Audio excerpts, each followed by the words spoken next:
Rashid Samdosha, DJ Bati, Dushai Namurpur.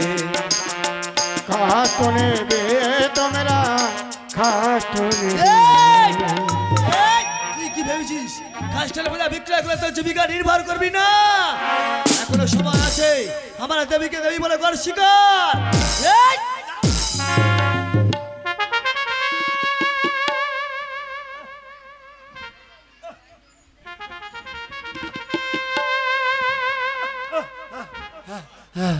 বাঁচতে দেবে না হনুমানময় বাঁচতে দেবে না ওগো ভক্তদের ভগবান তব দাস চলেছিল নগর প্রান্তে কিছু কাঠ বিক্রয় করে তার জীবিকা নির্ভর করতে কষ্টের বোঝা কেমন নদীর জলে হনুমান এসে নিক্ষেপে করে দিল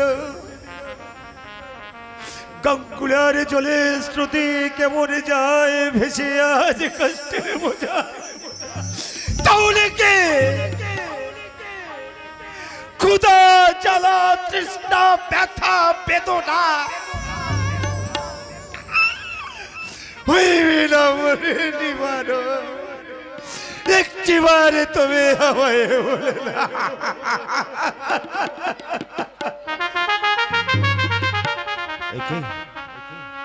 এই তো দেখতে দেখতে আমি নগর প্রান্তে এসে গেছি আমি চমক মানুষের দ্বারে কি দুহাত পেতে রাজা হয়ে ভিক্ষা চাইব কারণ কোন দেশের কোন সন্তান কোন রাজা এরা তো আমার কেউ চেনে না এছাড়া যে আমার কোনো উপায় নেই আমি যে অসহায় নিরুপায় মানুষ মাগো দয়া করে তোমরা কিছু ভিক্ষা দাও সপ্তদিনের ক্ষুধার্ত আমি সপ্তদিন জলে ভাসি ক্ষুধারি অন্য নাই মরুদরে নিজ সন্তান মনে করে তোমরা কিছু ভিক্ষা দাও আমার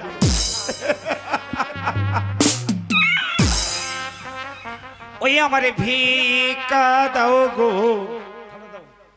আজ নগর বাসী তোমরা আমার মায়ার মাসি আমার ভিক্ষা দাও ভিক্ষা দাও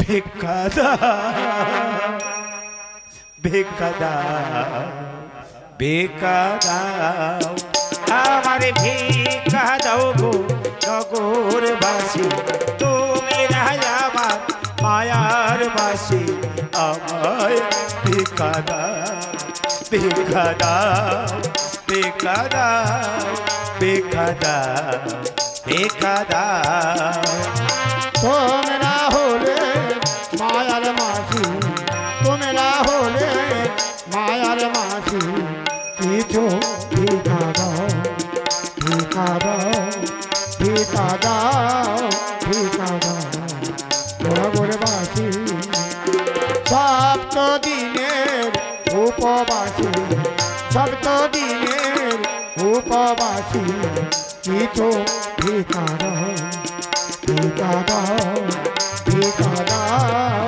ভিক্ষা দাও নগর বাসী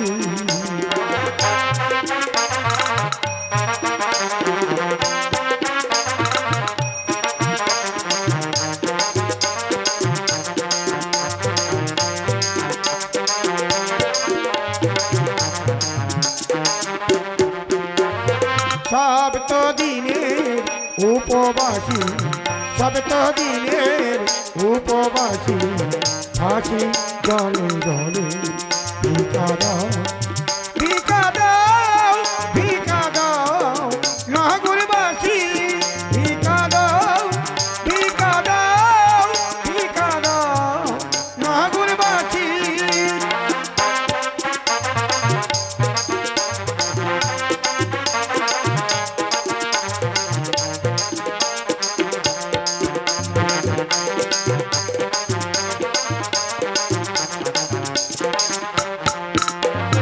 কপালে দোষে সবে করেছে কপালে দোষে সবে করেছে সে কেন গৌরের কানে ঠিকা দাও ঠিকা দাও ঠিকা দাও নগরবাসী ঠিকা দাও ঠিকা দাও ঠিকা দাও নগরবাসী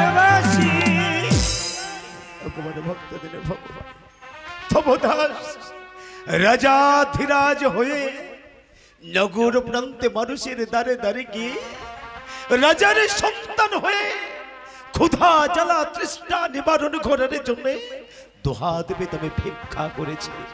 তুমি তো জানো যতই ক্ষুধা লাগুক না কেন আমার, যতই তৃষ্ণাময় আসুক না, তব রাঙাচরণের কোনোদিন ভক্তির অঞ্জলি অর্পণ না করে তোমার দাস কোনোদিন জলগ্রহণ করেনি, আজও করবে না। ওই তো ভাঙা মন্দির প্রাঙ্গণে আমি দেখতে পাচ্ছি, ওই ভাঙা মন্দির প্রাঙ্গণে ভিক্ষার সামগ্রী রাখবো। সম্মুখী সমরে দেখতে পাই সরোবর, সরোবর হতে স্নান করে তোমার রাঙাচরণের ভক্তির অঞ্জলি অর্পণে করবে, তারপর আমি জলগ্রহণে করব। থাকো প্রিয় ভিক্ষার সামগ্রী।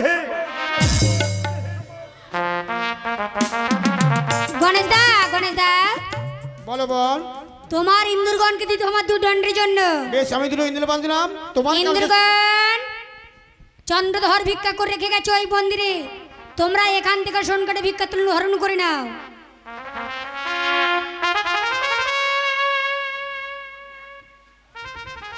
এই তো আমি সরোবরতে স্নান করে এসেছি, এবারে ভিক্ষার সামগ্রী নিয়ে আরাধ্য দেবতার রাঙাচরণে আমি অর্পণ করি, তারপরে জলগ্রহণ করবো।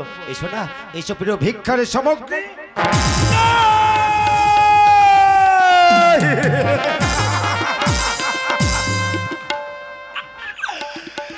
বাঁচতে দিবে না।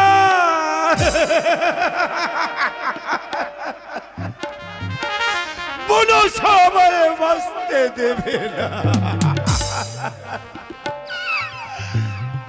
তাই তো এখন আমি কি করি, কোথায় যাই, আমি কোথায় এলাম দেখতে দেখতে। হ্যাঁ ওই তো আমি দেখতে পাই রাজপ্রাসাদ। আমি যাব আমার মিত্রবরের কাছে গিয়ে সকলে দুঃখ ব্যথা বেদনা আমি বুঝিয়ে বলবো। আমার সেই ছোট্টবেলার বাল্য বন্ধু আমার কথা শুনে, আমার দুঃখ শুনে আমায় কিছু খেতে দেবে, উদর জুড়ে আমি খাবো। আমি বিলম্ব করবো না, এই মুহূর্তে চললাম মিত্রবরের ভবনে। মিত্রবর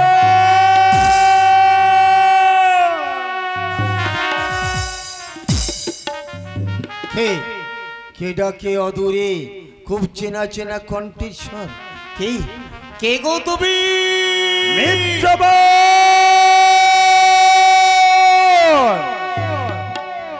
কে কে তুমি? কই কোথায় আমার মিত্রবর? মিত্রবরকে কেন আমি দেখতে পাচ্ছি না? তাহলে কি এই রাজপ্রাসাদে আমার মিত্রবর নেই? কে কে তুমি? হায় আমার ভাগ্য, ভাগ্যের কি নির্মম পরিহাস। ছোট্টবেলার বন্ধু আমার মিত্রবর আমায় চিনতে পারছে না, আমায় উপহাস করছে। কেনই বা চিনবে? আমার পরনে যে রাজ আবরণ নেই গো, আমি যে পথের পথিক, আমি যে ভিক্ষুক, তাহলে কেমন করে আমায় চিনবে?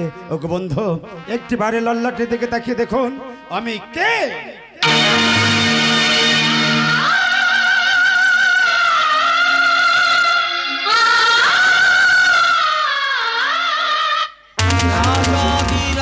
চন্দ্রধর, তোমার এই অবস্থা হয়েছে কেন মিতা?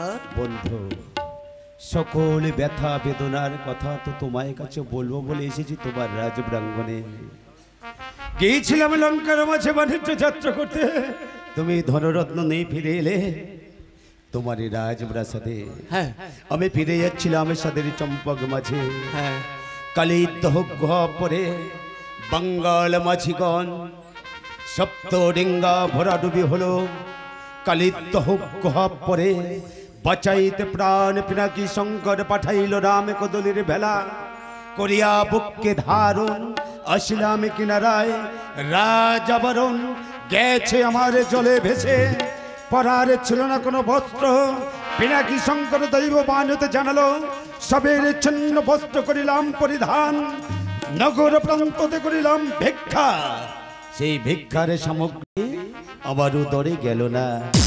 সকলে কথা আমি তোমায় বলবো জানেন বন্ধু, মিতা যখন আমার আরাধ্য দেবতা প্রভু শঙ্কর মরি আজ তম মন্দির পরিদর্শন করলাম, মাতা রণচণ্ডীর মন্দির প্রাঙ্গণে গেলাম, এই এতাল আমি হারিয়ে ফিরছিলাম। কালিত হোক গোহা পরে রণচণ্ডী মাতা দিয়েছে হেতাল আমার ফিরিয়ে। তার আগে পশ্চাৎ আমি কি দেখলাম জানেন বন্ধু, কি শ্বেত পাথরের মন্দিরে প্রতিষ্ঠিত করেছেন। বাচ্চা ঢোল বাচ্চা ভাতের বাজনা করছে, শঙ্কর ধ্বনি করছে উলুধ্বনি। কোন দেব দেবতার মন্দির? এটা আমার দেবী পরমেশ্বরী মা মনসার মন্দির। মনসা!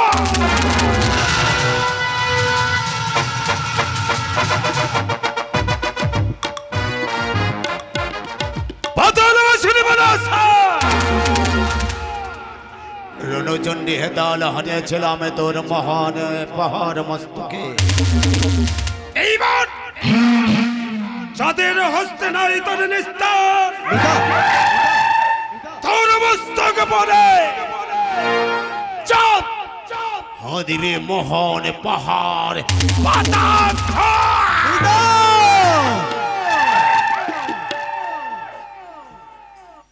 এ তুমি কি করলে মিতা?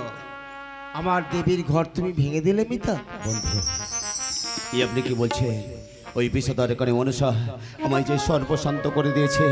রাজ আবার ওই করে মনসার জন্য কালিত হোক পরে আজ চলেছে নদীর জলে ভেসে, মানুষের দ্বারে দ্বারে ভিক্ষা করলাম। ওই করে মনসা ছলনা মহিনারী ছলনা করে ভিক্ষার সামগ্রী করে আছে হরণ। এক মুষ্টি ক্ষুধার তৃষ্ণার জ্বালা আজ আমায় নিবারণ হলো না। আমারই ভয়ে আপনারই মন্দির প্রাঙ্গণে রয়েছে লুকাইয়া ওই বিষধর মনসা। পড়িয়া আছি আমি, তুমি মনসার কথা বলে, তুমি একবার দেবী মনসার পূজা দাও মিতা। বন্ধু সংযুক্ত হয়ে কথা বলুন। বেকারির বেশে নাই বাহিলাম আপনার রাজপ্রাসাদে, যদি আপনি আমার সাদের চম্পক মাঝে আমার রাজপ্রাসাদে এই কথাটা আপনি যদি বলতেন, তাহলে আপনাকে আমি কি করতাম জানেন? এই মিতা আমার বিচারে আপনাকে কঠোর থেকে কঠোরতম শাস্তি দিতাম। মিতা আমার যে তোমায় থাকা হবে না মিতা। এই আপনি কি বলছেন বন্ধু? হ্যাঁ মিতা। কোথায় হারিয়ে গেলেন গো? সেই ছোট্টবেলার কথা মনে পড়ে না? দুই বন্ধু আমরা যখন পাঠশালায় যেতাম, তুমি কিছু খাওয়ার আগে আমার মুখে না দিয়ে তুমি জলগ্রহণ করতে না, আর আমি তোমায় বুকে আঁকড়ে তোমার মুখ প্রাণে না দিয়ে আমি তো জলগ্রহণ করতাম না। কেন গো বন্ধু? ওই কানে মনসার জন্য আজ আপনি হারিয়ে গেলেন। বেশ, তাই যদি হয় আপনার কাছে আমি এসেছি ক্ষুধার্ত হয়ে। আপনি যদি আপনি ভিক্ষা না দেন, সাধ্য নেই আমার। শুধু যাওয়ার সময় একটা কথা বলি, আমি আপনার কোনো বন্ধু নয়, কোনো বান্ধব নয়। আপনি আমায় চেনেন না, আমি আপনার জানি না। কোন ভিক্ষুক এসেছে আপনার কাছে কিছু ভিক্ষা চাইতে, পথের পথিক আমি ক্ষুধার নিবারণে করার জন্য ক্ষুধার অন্ন চাই ভিক্ষা। একটিবার দয়া করে আপনি আমায় প্রাণে ভিক্ষা দিন বন্ধু। না মিতা, পাবে না তো ভিক্ষা। চলে যাও, চলে যাও তুমি এখান থেকে মিতা। চলে যাব বন্ধু। ক্ষুধার্ত মিত্রবরকে যে পুরস্কারে পুরস্কৃত করলেন, এরপর কি ক্ষুধা তৃষ্ণা জ্বালা যন্ত্রণা ব্যথা বেদনা থাকতে পারে? নেই ক্ষুধা, নেই তৃষ্ণা, নেই কোনো ব্যথা, নেই কোনো বেদনা। শুধু একটা কথা যাওয়ার সময় বলে যাই বন্ধু, কোন অর্থবান ব্যক্তি যদি বিদ্যাহীন হয়, পলাশ ফুলের মতো সেই ব্যক্তির শোভা পায় না। একটি নারীর একটি পুরুষের প্রয়োজন হয়। ফুল ফোটার আগে ফুল বনে ভ্রমরে বসে মধু চয়ন করে পাখা মিলে গুন গুন রবে তারা উড়ে চলে যায়। মিতা, আজ আমি কি জানলাম জানেন বন্ধু? কি মিতা? সময় সব বন্ধু বাটে হায়, এই অসময় কোনো বন্ধু কেহ করার নয়। এই মানুষ মানুষের জন্য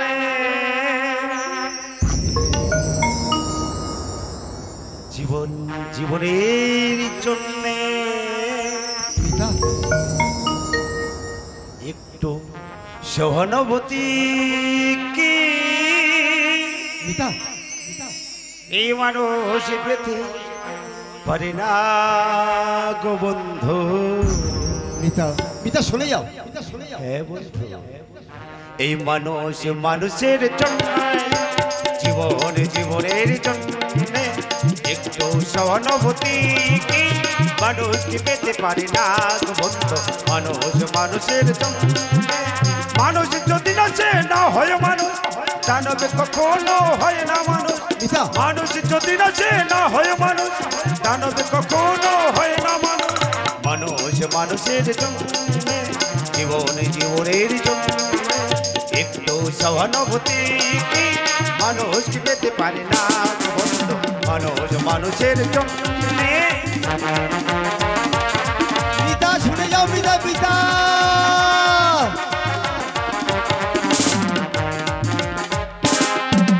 বলো কি তোমার ক্ষতি জীবনে অথই নদী, বলো কি তোমার ক্ষতি জীবনে অথই নদী, পার হয়ে তোমাকে ধরে দুর্বল মানুষ যদি। মিতা, বলো কি তোমার ক্ষতি জীবনে অথই নদী, পার হয়ে তোমাকে ধরে দুর্বল মানুষ যদি। মানুষ যদি নাচে না হয় মানুষ, দানবে কখনো হয় না মানুষ। মিতা, মানুষ যদি নাচে না হয় মানুষ, দানবে কখনো হয় না মানুষ। পুরানো ইতিহাসে এলে ফিরে লজ্জা কি তুমি পাবে না গো বন্ধু। মানুষ মানুষের জন্য জীবন জীবনের জন্য একটু সহানুভূতি কি মানুষ কি পেতে পারে না গো বন্ধু। মানুষ মানুষের জন্য জীবন জীবনের জন্য একটু সহানুভূতি কি মানুষ কি পেতে পারে না গো বন্ধু। মানুষ মানুষের জন্য। মিতা। তাই ক্ষুধার্ত মৃত্যুর তরফ থেকে আপনাকে আমি জানিয়ে গেলাম শত সহজ প্রণাম বন্ধু, শত সহস্র প্রণাম বন্ধু। মিতা।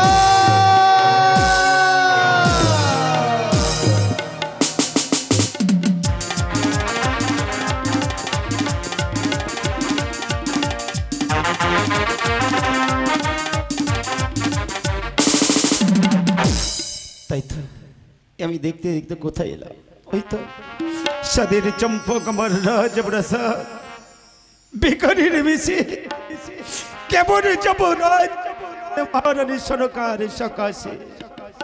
সরকার যদি আমায় করে ধিৎকার, কার কাছে কোন দুঃখের কথা আমি জানাবো। ও কবিরা কি শঙ্কর ভক্তদের ভগবান, একটি বারে তুমি বলে দাও ভক্তদের ভগবান।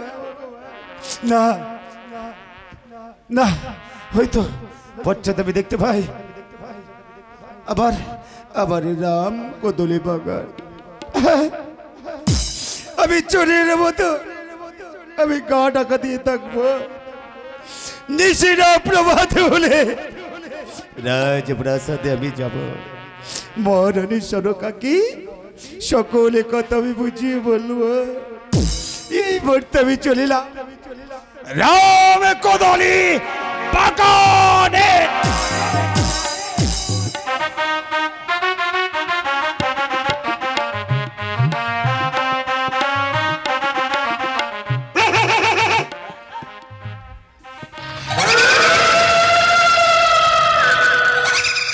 বাপরে বাপ, এ কি রে এত রাত? ওরে হাম তো রাম সিং জমাদার, জমাদার হাজির হুয়া। শুনতে পাই অন্তপুরে পাকা চড়াইয়া। ওরে हम तो राम सिंह जमादार जमादार हाजिर हुआ सुनते पाए अंतपुर में पका चुराया ওরে হাম তো রাম সিং জমাদার, জমাদার হাজির হুয়া। শুনতে পাই অন্তপুরে পাকা চড়াইয়া। ओरे हम तो राम सिंह जमादार जमादार हाजिर हुआ सुनते पाए अंतपुर में पका चुराया ওরে চোরসে শালা পালিয়ে গেল আমার দোকান গায়ে বললো। তোর যাহা সে পালিয়ে গেল আমার দোকানে গায়ে বল হলো শালা পালিয়ে গেল আমার দোকান গায়ে বললো। যাহা সে পালিয়ে গেল আমার দোকানে গায়ে বল হলো শালাকে ধরতে পারলে দিতাম দুটি কানমোলা। ছোট বালে সালার বাটা দিতাম রুটি কান মলা ওরে ধরতে পারলে শালার বেটা দিতাম দুটি কানমোলা। हम तो राम सिंह जमादार जमादार हाजिर हुआ सुनते पाए अंतपुर में आज पका चुराया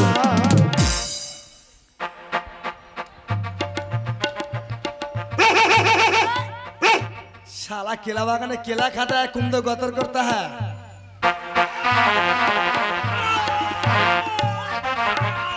ধরেছি চোরে মেরা সওদাগরের কেলা বনে। ओरे पितोर मेरा सौदागर चला बने ধরেছি চোরে মেরা সওদাগরের কেলা বনে। ओरे पितोर मेरा सौदागर चला बने মেরেছি বসিদানা আর গেছি গনে গনে। मेरे थी पछीना नया ओरे थी गने गने মেরেছি বসিদানা আর গেছি গনে গনে। ओरे पितोर मेरा सौदागर चला बने ओरे थी चोर मेरा রানীমা চোর ধরেছি গো, ও রানীমা আমি ধরেছি গো। रानी माँ तोरे धोरे थी गो रानी माँ हमी धोरे थी गो যত কেলা হয় এই শালা খায়। চোর ধরেছি গো, ও রানীমা। तोरे धोरे थी गो रानी माँ हमी धोरे थी गो রাম সিং, চোরে কেন আমার সনকা সনকা বলে ডাকছি? ওই চোরের মুখের বাঁধন খুলে দাও, আমি দেখতে চাই কেন আমার সনকা সনকা বলে ডাকে।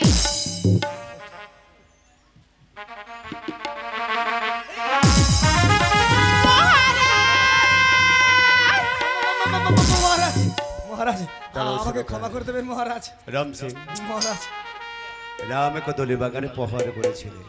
মহারাজ বারবার আমি তোমায় বলেছিলাম রাম সিং আমায় প্রহর করো না, আমি পেনেরি নন্দন সাদের চম্পকের আমি রাজন। মহারাজ তুমি আমার কোনো কথা শোনোনি, তুমি আমায় কতই ঘাত প্রহার ব্যত্যাঘাত করলে। মহারাজ তার জন্য আমি তোমায় কঠোর থেকে কঠোরতম শাস্তি দেব। মহারাজ আপনি যে শাস্তি দেবেন আমি মাথা পেতে নেব মহারাজ। বলিও না রাম সিং, পুত্রের ব্যথা বেদনা নিয়ে 12 বছরের জন্য লঙ্কার মাঝে গিয়েছিলাম বাণিজ্য পাঠরে। আমার সাদের চম্পকের রাজকুল রানীকে রাজ সিংহাসন এবং সাদের চম্পকের নগরবাসী দাস দাসী রাজ কর্মচারী তাই দায়িত্ব করিয়া সমর্পণ। মহারাজ সাদের চম্পকে হেন বাণী রাজ রানীর রাজ আদেশ যে মতো তোমরা পালন করেছ, মহারাজ আজ আমি বড় গর্বিত। মহারাজ হে রাম সিং, কি বলছেন? আমি মহারাজ? মহার না হই যদি কোনো চোর হতো তাহলে আমারই মতো তো শাস্তি পেত। হ্যাঁ মহারাজ। তোমার এই কর্মের জন্য আজ হতে আমার সাদের চম্পক রাজপ্রাসাদে বিশ্বস্ত কর্মচারী হিসাবে সেই পদে তোমার বহাল করলাম। যথাজ্ঞা মহারাজ। খুশি হয়েছ? খুশি মহারাজ। এখন আসি মহারাজ। মহারাজ, আজ আমি কি দেখছি? সরকার আমি কি তোমার এই বেশি বানাতে করতে পাঠিয়েছিলাম? ওই প্রশ্ন করে না রাজরানী, বলো না। এহেন বাণী নাহি তোমায় আমি বলিতে পারি। আজ কোথায় রেখে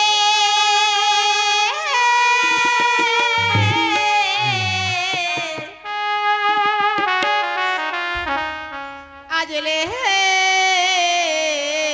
নোনা সরকার ওনাদের সাদের সপ্ত সপ্ত ডিঙ্গা গো ওই প্রশ্ন করে না ফেলে রেখে এলে মোদের শব্দ হরি গো কোথায় ফেরি রেখে এলে আরে বেশি তোমার কেন দেখছি গো বেশি তোমার কেন দেখছি গো দেখবি তোমার কোথায় গো কোথায় ফেরি রেখে এলে মোদের শব্দ হরি গো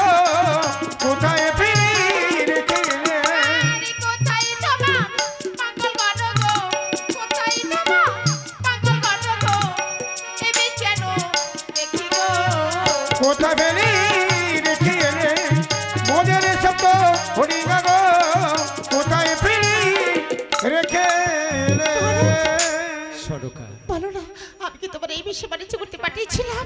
আজ আমি একে দেখছি, কেন তোমার এই মেয়ে, কি হয়েছে তোমার? কেন তুমি বুঝতে চাইছো না রানী? এ হেন বাণী তোমার কাছে ছাড়া কার কাছে বলিব আমি? বলো না, সপ্তদিনে ক্ষুধার্ত, সপ্তদিন জলে ভাসে, এ কি বলছো? এক মুষ্টি ক্ষুধারেই অন্য নাই মরুদরে। মহারাজ, আগে কিছু খেতে দাও আমারে, তারপর আমি তোমায় সকল কথা বুঝিয়ে বলবো সরকার। বেশ মহারাজ, বেশ। এসো না, আমি কতদিনই তোমার নিজে হস্তে আমি খেতে দিতে পারিনি, আজ আমার নিজে হস্তে তোমার আমি খেতে দেবো। এসো মহারাজ, চলো চলো। মা গো, আমার যে বড় ক্ষুধা পেয়েছে মা, আমায় কি খেতে দাও মা? লক্ষ্মী। মা গো, আজ তোমার বড় ক্ষুধা পেয়েছে, হ্যাঁ মা। এসো আমি তোমার খেতে দিব। শুধু তাই নয়, মা গো, আজ না বড় আনন্দের দিন জানো বাবা। আনন্দের দিন মা? হ্যাঁ বাবা, হ্যাঁ। কেন, কি হয়েছে মা? আজ পূর্ণ 12 বছর পর মা, তোমার পিতা ফিরে এসেছে। এ তুমি কি বলছো মা? তোমাকে আর তোমার পিতাকে মা গো, আমি একসাথে খেতে দেব। এসো লক্ষাই, মা, আজ তোমার পিতাকে আজ তোমার নয়ন ভরে দেখাবো। মা। এসো বাবা। মহারাজ এসো, আজ আমি সবই কথা খুলে বলবো। চলো, আমি তোমাদের খেতে দেবো। এসো। দাঁড়াও সরকার। 12 বছরের জন্য পুত্রের ব্যথা বেদনা নিয়ে সাদের চম্পকে তোমাকে রেখে আমি গিয়েছিলাম বাণিজ্য পাঠরে। হ্যাঁ বাবা। রাজ আবরণ সব বিসর্জন দিয়ে মা, ভিখারির বেশে এলাম ফিরে রাজ প্রাঙ্গণে। মহারাজ, যুবকে ডাকিছে তোমায় মা মা বলে। বলো না সনকা, এমন কি অপরাধ আমি তোমার কাছে করেছি? 12টা বছরের জন্যে আমার মুখ প্রাণে তাকে তুমি অপেক্ষা করতে পারলে না। না মহারাজ, না তুমি আমার কোনো বলো না। সাদের চম্পকে কোন নগরবাসী কিংবা আমার রাজ প্রাসাদে কোন বিশ্বস্ত কর্মচারীর হিসাবে কর্মচারী মিলিত হইয়া মা, পরের উচ্ছিষ্ট ফসল প্রচেষ্টা করিয়াছ গর্বে ধারণ।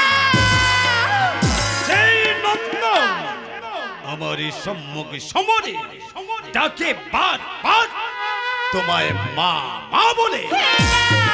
তাই যদি হয় সনকা,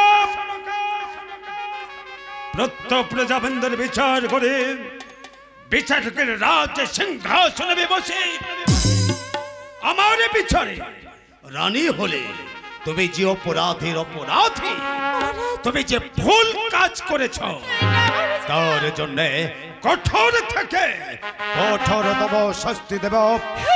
যে নন্দন ডাক আমার রাজ প্রাঙ্গণে তোমায় মা মা বলে রাজ রানী, ওই যুবককে এই বর্তমান রাজ প্রাসাদে ওকে আমি সিলে আছড়ে মারব। তোমার পায়ে ধরে আজ বিনয় করে গো,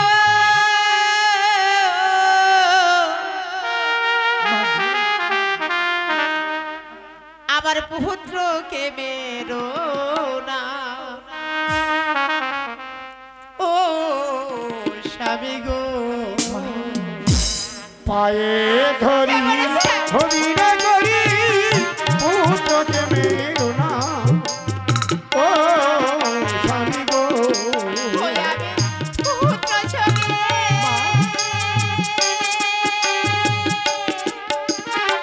পাগল বিষম জেনে কি জানো না। ও স্বামী গো, আমি পুত্র সগে পাগলিনী স্বামী জেনে কি জানো না।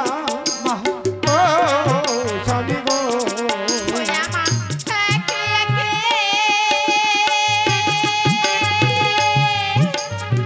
সবে গিয়াছে সব জেনে কি জানো না।